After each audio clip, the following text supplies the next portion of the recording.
O grande problema de todas as religiões é a questão de como as pessoas fazem para se chegar a Deus. E quase todas elas têm o conceito da mediação, ou seja, Deus, ou as divindades, os deuses, qualquer que seja a religião, eles geralmente requerem uma mediação, requerem um mediador, alguém que fique entre Deus e os homens. Em praticamente todas as religiões você vai encontrar a ideia de sacrifícios, ou de sacrifícios humanos para apaziguar os deuses, ou de sacrifícios de animais para obter os favores dos deuses. Ou seja, o homem sempre sentiu que ele não pode chegar na presença de Deus do jeito que ele é e do jeito que ele está. Alguma coisa precisa ser feita, ou alguém precisa interceder para que o ser humano seja aceito diante da divindade. No Antigo Testamento, quando Deus se revelou ao povo de Israel e deu a lei, Deus instituiu um sistema de sacerdotes. Esses sacerdotes eram tirados de uma das 12 tribos de Israel.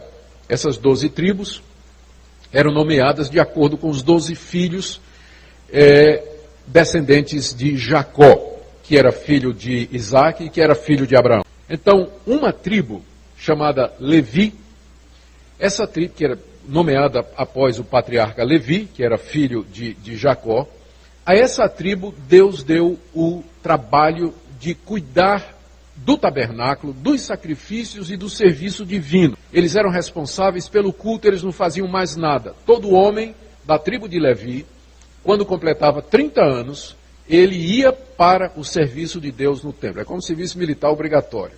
Só que naquele tempo era serviço religioso obrigatório aos 30 anos. Então ele tinha que largar tudo e ia para o templo, onde ele ia cortar animal, queimar animal, limpar a sujeira de animal, levar o tabernáculo para cima e para baixo, limpar a sujeira do tabernáculo, armar o tabernáculo, e depois, quando tinha o templo, ele tinha que limpar as cinzas do altar, tinha que guardar os animais que eram ofertados, mas não eram sacrificados naquele dia, tinha que dar comida para os animais, tinha que receber as ofertas, guardar as ofertas, e quando tinham tempo, eles tocavam e cantavam.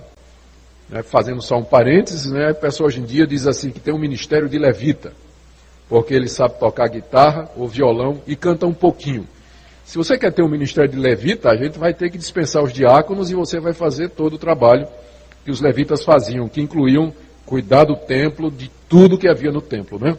Então, vamos ter cuidado antes de nos chamar de levitas, porque o levita fazia muita coisa. Tocar era uma delas. Louvar a Deus era uma das coisas que os levitas faziam.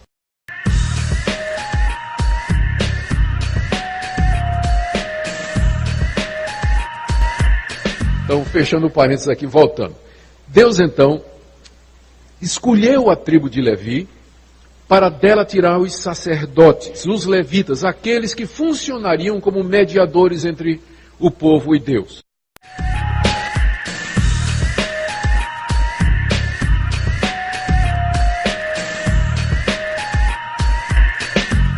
Eles recebiam os animais para sacrifício, sacrificavam aqueles animais ali no templo e intercediam a Deus pelo povo, pedindo a Deus que perdoasse os pecados do povo, que ouvisse as orações do povo, que atendesse às necessidades do povo, que protegesse o povo de Israel, fizesse prosperar, enfim, todos os pedidos eram trazidos a Deus na mediação do sacerdote.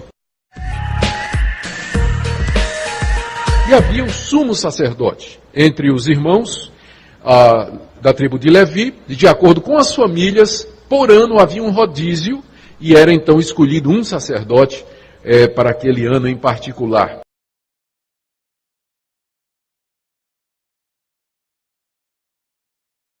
Ele era o sumo sacerdote e ele tinha uma função especial. Uma vez por ano, naquele ano em que ele era sumo sacerdote, ele tinha a função, o dever e o privilégio de entrar num lugar que ninguém mais entrava. Só ele entrava. Era o Santo dos Santos. Era o lugar mais íntimo do templo, ou no tabernáculo, quando ainda o templo não tinha sido construído, que era separado do restante dos mobiliários e dos locais de culto por um véu, e onde estava a Arca da Aliança, as tábuas da lei. Uma vez por ano o sumo sacerdote entrava ali, depois de ter sacrificado um cordeiro de um ano puro e sem defeito, E ele levava o sangue até lá dentro. E ele salpicava aquele sangue em cima do propiciatório e fazia confissão pelos pecados de Israel. E Deus então se propiciava, Deus se aplacava, Deus perdoava o pecado do povo de Israel. Isso ele fazia ano após ano. Então era assim que no Antigo Testamento as pessoas se chegavam a Deus, na mediação dos sacerdotes e particularmente através do sumo sacerdote, todos eles tirados da tribo de Levi.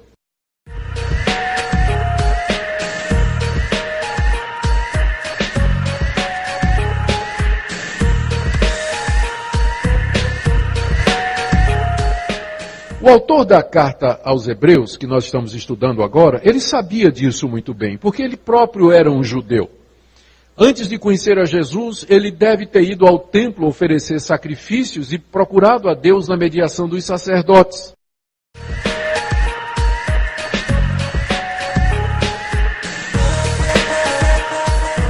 Os sacerdotes levíticos, o sacerdócio levítico, já estava ultrapassado, porque cumpriu o seu propósito. Aquilo tudo deveria ter se encerrado quando Cristo ofereceu, como sacerdote, o seu próprio corpo no altar da cruz do Calvário, derramando o seu sangue pelos pecados do povo. E ressuscitou imortal e vive agora à direita de Deus para interceder por nós. E ele está querendo mostrar isso para os seus leitores, aqueles judeus, também cristãos, e que estavam sendo tentados a voltar atrás, voltar para o judaísmo, voltar para o templo, voltar para os sacrifícios. Essa carta foi escrita para dizer para eles, não desanimem, continuem firmes, mesmo que vocês tenham que morrer, porque voltar atrás é voltar para o que é inferior, voltar para o que é provisório, é voltar para a sombra quando você agora tem a luz, é voltar para o tipo quando você agora tem o antítipo, aquilo que o tipo simboliza, aquilo que ele preconizava. E aqui, a partir do capítulo 7, ele inicia uma comparação entre Jesus, que é o sumo sacerdote dos cristãos, o mediador entre Deus e os cristãos, e o sacerdócio judaico, o sacerdócio instituído pelo próprio Deus no Antigo Testamento, mas que era provisório e que deveria ter sido encerrado pelos judeus com a chegada de Cristo.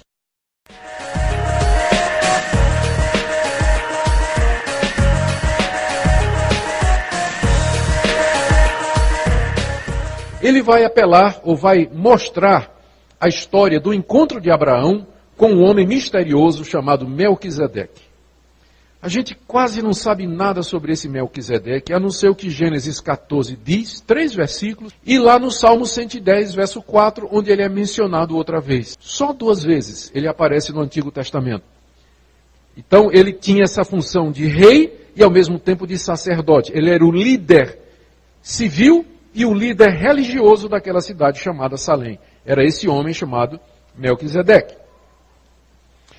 Outra coisa que a gente percebe é que ele é sacerdote, mas a linhagem dele não é dita.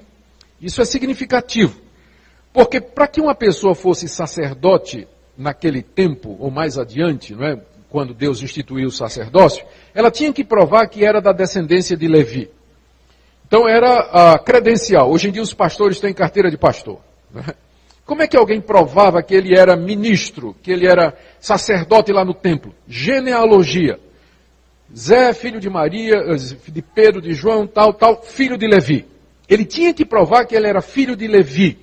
Então, para que você fosse sacerdote, você tinha que mostrar a sua genealogia para provar que você é daquela tribo de onde vinha o sacerdote.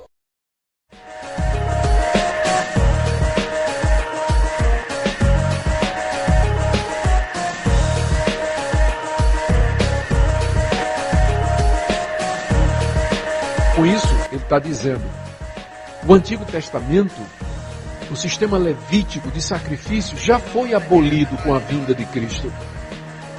Porque era provisório, era representativo. A lei que determinava todas estas coisas, ela já passou.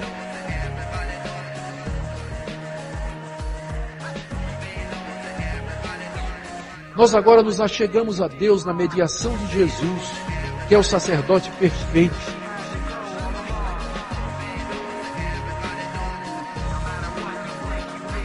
que oferecer um sacrifício perfeito que não precisa ser repetido, como os sacerdotes repetem e ficam matando animal todo dia, o dia todo lá no templo.